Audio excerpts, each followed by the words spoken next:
ডিব্ৰুগড় জিলা মইনা পাৰিজাতৰ ত্ৰয়োদশ দ্বিবাৰ্ষিক শিশু সমাৰোহখনি যোৱা 4 তাৰিখৰ আবেলিৰ পৰা আৰম্ভ হৈছিলে আৰু আজি একদিনৰ কাৰ্যসূচী। প্ৰথম দিনাখন শিবিৰ মুকলিৰে কণ কণ মইনাসকলৰ পঞ্জীয়নেৰে আৰম্ভ হৈছিল। তাৰপিছতে আমাৰ সাংস্কৃতিক সন্ধিয়া আৰম্ভ হ'ল 2টা দিন, যোৱাকালি আৰু পৰহি। আৰু আজি আমাৰ ৰাতিপুৱা এক বাৰেৰহণীয়া সাংস্কৃতিক শোভাযাত্ৰা হৈ গৈছে।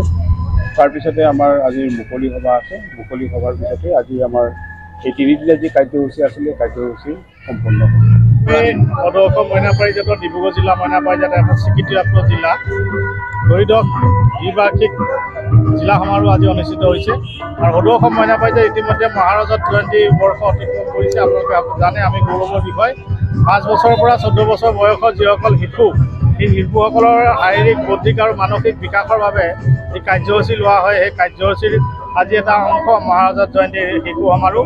ইয়াতে 3 দিনীয়া আৱাসিক এই শিশু সমাৰোহত মইনাসকলে বিভিন্ন দিশত খেল ধেমালিৰ পৰা আৰম্ভ কৰি সাংস্কৃতিক শোভাযাত্ৰাকে ধৰি বিভিন্ন সাহিত্য প্ৰতিযোগিতাকে তেওঁলোকে অংশগ্ৰহণ কৰিছে। তেওঁলোকৰ প্ৰতিভা বিকাশৰ বাবে এখন সুকীয়া মঞ্চ মইনাসকলৰ বাবে। ইয়াত যিসকল আমি জ্যেষ্ঠ আছোঁ, সেইসকল নিমিত্ত মাত্ৰ, আমি পিছফালৰ পৰা থাকি তেওঁলোকক সহযোগিতা আগবঢ়াওঁ। ইয়াত মইনাসকলে সকলো আগভাগ লয়।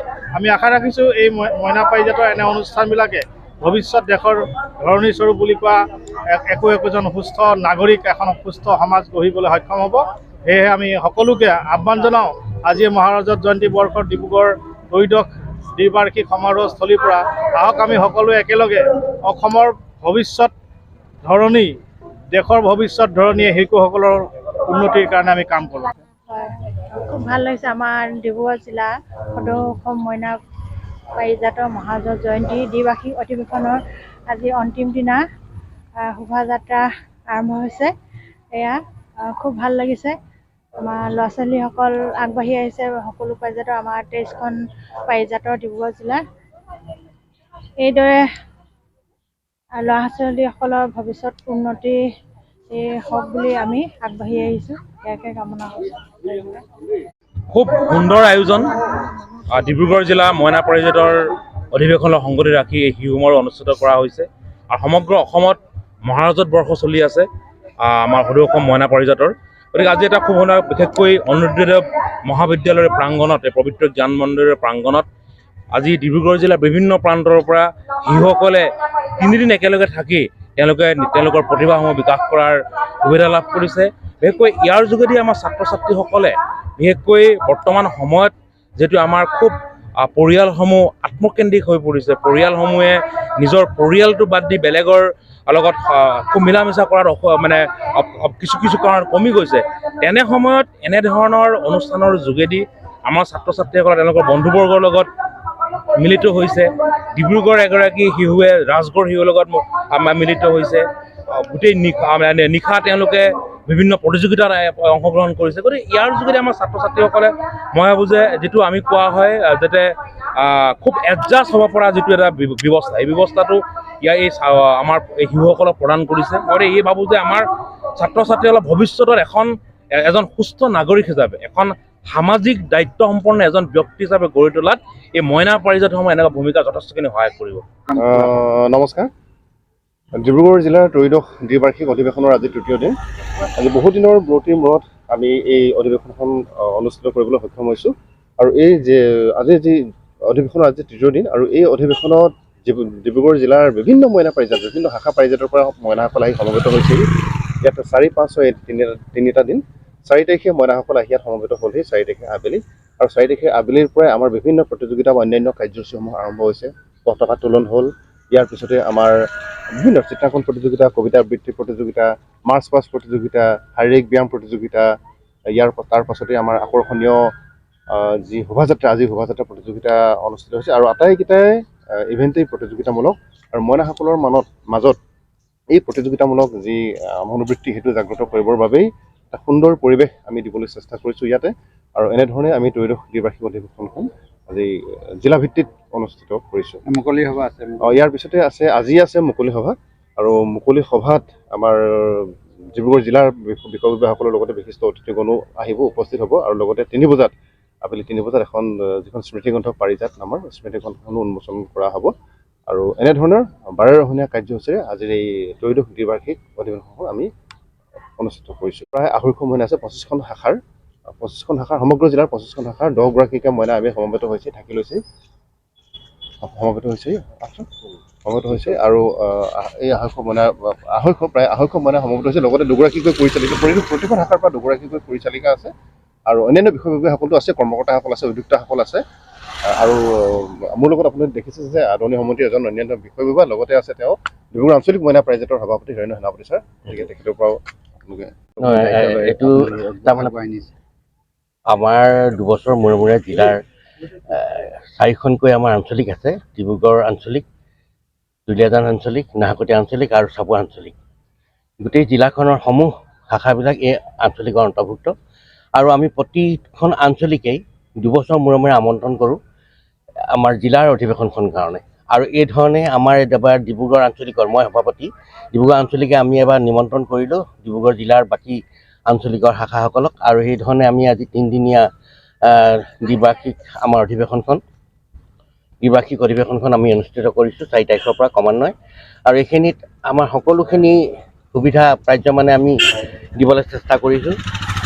আচল কথা হ'ল এই বিশেষকৈ আমাৰ এই বতৰলৈ আচলতে আমাৰ অন্যান্য বছৰত এই কাৰ্যভাগী আমি ডিচেম্বৰ জানুৱাৰী মাহত লওঁ।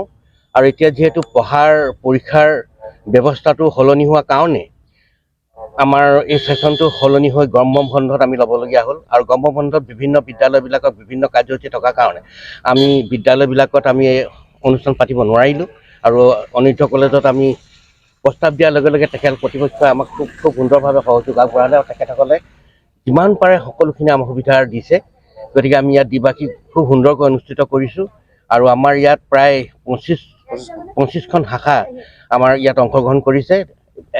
এটা আঞ্চলিক আমাৰ দুলীয়াজান আঞ্চলিক বৰ্তমান বৰ সক্ৰিয় অৱস্থাত নথকাৰ কাৰণে তাৰ আঞ্চলিকৰ পৰা আমাৰ অংশগ্ৰহণ কৰা নাই। আমাৰ 3টা আঞ্চলিক, নাহৰকটীয়া আঞ্চলিক, চাবুৱা আঞ্চলিক আৰু ডিব্ৰুগড় আঞ্চলিকে ইয়াত অংশগ্ৰহণ কৰিছে। আৰু সকলো অনুষ্ঠান ইতিমধ্যে আমাৰ যোৱাকালি সাংস্কৃতিক অনুষ্ঠানৰ প্ৰতিযোগিতাৰ লগে লগে আমাৰ সমাপ্ত হৈছে। আজি আমাৰ মাৰ্চ পাষ্টৰ বৰ্ণাঢ্য সাংস্কৃতিক শোভাযাত্ৰা, এইটোও আমাৰ প্ৰতিযোগিতা। আপোনালোকে জানি ভাল পাব যে আমাৰ ইয়াত প্ৰতিটো খোজতে প্ৰতিযোগিতা। মইনাসকলে কেনেকৈ কেম্পত থাকে, কি কৰে, প্ৰাৰ্থনা কৰে, কি কৰে কি নকৰে, এইখিনিও আমাৰ নিৰীক্ষণ কৰিবৰ কাৰণে তাতো এটা প্ৰতিযোগিতা, তাৰো বিচাৰক হয়। আৰু তেওঁলোকে শিবিৰ কিমান সুন্দৰকৈ পৰিচালনা কৰিছে তাৰ ওপৰতো বিচাৰ হয়। আৰু বিভিন্ন আমাৰ সাংস্কৃতিক অনুষ্ঠানটো কেইধৰণে পৰিৱেশন কৰিছে তাতো আমাৰ বিচাৰ হয়। তাৰমানে মইনাসকলক প্ৰতিটো খোজতেই ইয়াত তেওঁলোকক প্ৰতিযোগিতামূলক কৰি থোৱা হৈছে, যাতে তেওঁলোকে সুস্থিৰ এজন সৎ নাগৰিক হ'ব পাৰে। আৰু আমাৰ ইয়াত লক্ষ্য উদ্দেশ্য অকল এটা নহয় যে অকল এজন সংগীত শিল্পী হ'ব বা এজন আমাৰ স্পৰ্টছমেন হ'ব, ইয়াৰ আমাৰ লক্ষ্য উদ্দেশ্য নহয়। আমাৰ লক্ষ্য উদ্দেশ্য এজন সৎ নাগৰিক হোৱা। তেওঁ এই বিশাল সংগ্ৰামময় জীৱনটোক যাতে তেওঁলোকে প্ৰতিটো সংগ্ৰামত প্ৰতিহত কৰি আগবাঢ়ি যাব পাৰে, তাৰ কাৰণেহে আমি আচলতে মইনাসকলক প্ৰস্তুতি কৰোঁ। এইখিনিয়ে আমাৰ মূল উদ্দেশ্য। এইখিনিকে আজি শুভাৰম্ভ, আজি আমাৰ সফল সমাপ্তি হ'ব। গতিকে আপোনালোককো ধন্যবাদ জ্ঞাপন কৰিছোঁ। আজি আমাৰ যি প্ৰিণ্ট মিডিয়াই হওক বা ইলেক্ট্ৰনিক মিডিয়াই আমাক যথেষ্ট এই প্ৰচাৰৰ ক্ষেত্ৰত সহযোগ আগবঢ়াইছে, তেখেতসকলক মই আন্তৰিক কৃতজ্ঞতা আৰু শলাগ জনাইছোঁ এই ক্ষেত্ৰতে। আৰু পৰৱৰ্তী সময়তো আমাক এই ধৰণে সহযোগ আগবঢ়াব বুলি আমি আশা কৰি মোক ক'বলগীয়াখিনি। আজি ডিব্ৰুগড় জিলাৰ মইনা পাৰিজাতৰ ত্ৰয়োদশ দ্বিবাৰ্ষিক অধিৱেশন আৰু আমাৰ সদৌ অসম মইনা পাৰিজাতৰ 75 সংখ্যক মহাৰাজত জয়ন্তী চলি আছে। তাৰ লগতে সংগতি ৰাখি আমি কিছু কাৰ্যক্ৰমো কৰিছোঁ। আৰু আমাৰ যি জিলা অধিৱেশন বা সদৌ অসমত যেনেদৰে হয় সাংস্কৃতিক শোভাযাত্ৰা প্ৰতিযোগিতা, আজি আমাৰ সেই সাংস্কৃতিক শোভাযাত্ৰা প্ৰতিযোগিতা আছিল আৰু মই তাৰে দায়িত্বত আছিলোঁ, সম্পাদিকাৰ দায়িত্বত। তাৰপিছত আমাৰ আজি 22টা দলে সাংস্কৃতিক শোভাযাত্ৰাত অংশগ্ৰহণ কৰিছে। প্ৰথমতে অংকুৰণ মইনা পাৰিজাতৰ প্ৰাক্তন মইনাসকলে ইয়াত গায়ন বায়ন দলটি গৈছে প্ৰথমতে। তাৰপিছতে আমাৰ সদৌ অসম ডিব্ৰুগড় জিলা মইনা পাৰিজাতৰ যি কাৰ্যকৰ্তাসকল, সদৌ অসম মইনা পাৰিজাতৰ মাননীয় সম্পাদক মহোদয় ৰাতুল বৰাদেৱ আছিলে, তাৰপিছত ঋতুপৰ্ণ বৰুৱা মহোদয় আছিলে ডিব্ৰুগড় জিলাৰ, তাৰপিছত আমাৰ যিসকল কাৰ্যকৰ্তা তেওঁলোক আছে। তাৰপাছতে আমাৰ লটাৰী ক্ৰমে 1ৰ পৰা 22লৈকে আমাৰ 22খন মইনা পাৰিজাত গৈছে। আৰু তাৰপিছত আমি প্ৰাক্তন মইনাসকলক পঠাইছোঁ। তাৰপাছত প্ৰত্যেকখন পাৰিজাতে 2গৰাকীকৈ পৰিচালিকা আমাৰ মাজত উপস্থিত আছিল, সেই পৰিচালিকাসকল গৈছে। তাৰপাছত আমি অভিভাৱকসকলক শোভাযাত্ৰাত যাবলৈ দিছোঁ। আৰু পাৰিজাতৰ কাষত কোনো আন মানুহ যাবলৈ দিয়া নাই। আমাৰ যিসকল স্বেচ্ছাসেৱক আছে তেওঁলোকে অকণমান চোৱা চিতা কৰিছে। আৰু তেনেদৰে যি এই মানে যি সাংস্কৃতিক শোভাযাত্ৰা অতি ধুনীয়াকৈ হৈছে। তাৰমানে সাংস্কৃতিক শোভাযাত্ৰাত আজি বিশেষ বঁটা প্ৰদান কৰা বিশেষ বঁটা প্ৰদান কৰিছে। আৰু বিশেষ বঁটা প্ৰদান মানে আজি ফাৰ্ষ্ট ছেকেণ্ড থাৰ্ড আমাৰ আছে। সেই বঁটাসমূহ আমাৰ যিসকল হেৰি আছে প্ৰায় মইনা পাৰিজাতৰ পৰাই দান কৰা হৈছে। আৰু মুকলি সভা অকণমান পিছতে আছে। এই মুকলি সভাত আমাৰ মইনাসকলে নিৰ্দিষ্ট বক্তা হ'ব। তেওঁলোকেই মইনাৰ মৌমাতত থাকিব, সভাপতিত্ব তেওঁলোকেই কৰিব। আমি কেৱল ডাঙৰসকলে চামহে, সকলো মইনাসকলেই কৰিব। আৰু এই প্ৰতিযোগিতা যি হৈছিলে আমাৰ কবিতা আবৃত্তি, আকস্মিক বক্তৃতা, ছবি অঁকা, 100 মিটাৰ দৌৰ, মনোযোগী খেল, তাৰপিছত যিখিনি প্ৰতিযোগিতা হৈছে মুঠতে সকলোৰে আজি বঁটা বিতৰণ হ'ব। তাৰ উপৰিও দলীয় প্ৰতিযোগিতা মাৰ্চ পাষ্ট আছিলে, যোগ ব্যায়াম আছিলে, বাতৰি লিখন প্ৰতিযোগিতা আছে। 3জনে জইন কৰিছে, এজনক বাতৰিটো ক'ব, তেওঁ আহি দৌৰি অলপ দূৰত এজনক ক'ব, তেওঁ আহি 3 নম্বৰজনক ক'ব, 3 নম্বৰজনে সেই বাতৰিটো লিখিত আকাৰত দিব। প্ৰথম বাতৰিৰ লগত মিল থাকিব লাগিব। তাৰপিছত সেই বাতৰি লিখন প্ৰতিযোগিতা আৰু যিখিনি প্ৰতিযোগিতা হৈছে আজি সকলোৰে মানে হেৰি কৰিব, ফলাফল ঘোষণা কৰিব আৰু বঁটা বিতৰণী অনুষ্ঠান হ'ব। এই গোটেই মইনা পাৰিজাতখিনি কিমান শৃংখলাবদ্ধভাৱে আছে তাৰ ওপৰত এখন মইনা পাৰিজাতক শ্ৰেষ্ঠ শৃংখলাবদ্ধ দল দিব। তাৰপিছত কোনে ৰুমটো কিমান ধুনীয়াকৈ থৈছে তাৰ ওপৰতো বঁটা থাকিব। তাৰপিছত গোটেই মানে চাই পেলাই কোনে বেছি পুৰস্কাৰ পাইছে তাৰ ওপৰত শ্ৰেষ্ঠ মইনা পাৰিজাত এখন থাকিব। হয় নমস্কাৰ।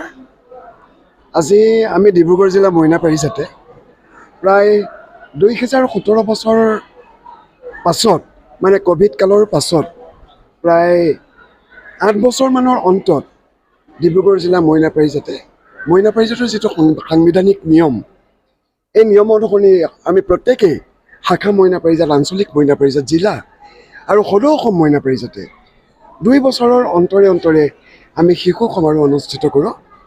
আৰু সেই অনুক্ৰম আমাৰ মাজতে অকণমান ব্যাহত হৈছিল। 2017 চনৰ পৰা আমি নাকৰকটীয়াত অনুষ্ঠিত কৰিছিলোঁ। তাৰপাছত কেইবাবছৰৰ বিৰতিৰ পাছত আমি আজি 3 দিন ধৰি ডিব্ৰুগড় জিলা মইনা পাৰিজাতে ত্ৰয়োদশ দ্বিবাৰ্ষিক যিখনি শিশু সমাৰোহ, এই সমাৰোহ অনুষ্ঠিত কৰিলোঁ। ৰাইজৰ বিপুল সঁহাৰি আমি লাভ কৰিছোঁ। মইনাসকলৰ অভিভাৱক, শিশুপ্ৰেমী ৰাইজ আৰু সদৌ অসম মইনা পাৰিজাতৰ কৰ্মকৰ্তাসকলৰ সঁহাৰি আমাক সঁচাকৈয়ে যথেষ্টখিনি উদগনি যোগাইছে। আৰু আজি এই 3 দিনীয়া কাৰ্যসূচীৰ অন্তত আমাৰ আৰম্ভণিতে আপোনালোকে প্ৰত্যক্ষ কৰিছে যে আমাৰ ডিব্ৰুগড় এগৰাকী স্বনামধন্য ব্যক্তি তথা সমাজসেৱক আমাৰ সন্মানীয় শ্ৰীযুত ঋতুপৰ্ণ বৰুৱাদেৱে এগছি বন্তি জ্বলাই আমাৰ আজি প্ৰথম কাৰ্যসূচী যিটো সাংস্কৃতিক শোভাযাত্ৰা, আমি মইনাসকলক লৈ যিটো কাৰ্যসূচী অনুষ্ঠিত কৰোঁ, কিন্তু সেইটো প্ৰতিযোগিতামূলক। অন্যান্য কাৰ্যসূচীৰ নিচিনাকৈ সেইটোও প্ৰতিযোগিতামূলক। এই কাৰ্যসূচীভাগি আমি অলপতে সম্পাদন কৰিছোঁ। আৰু মইনাসকলৰ লগতে এই অনুষ্ঠানটোত আমাৰ মইনাসকলৰ অভিভাৱক, কৰ্মকৰ্তাসকল, পৰিচালক পৰিচালিকা, সদাশয় শিশুপ্ৰেমী ৰাইজ আৰু আপোনালোকৰ দৰে সন্মানীয় যিসকল সংবাদকৰ্মী সকলোৱেই আমাক সহযোগিতা আগবঢ়াই অনুষ্ঠানটি সফল কৰি তোলাত যথেষ্ট অৰিহণা যোগাইছে।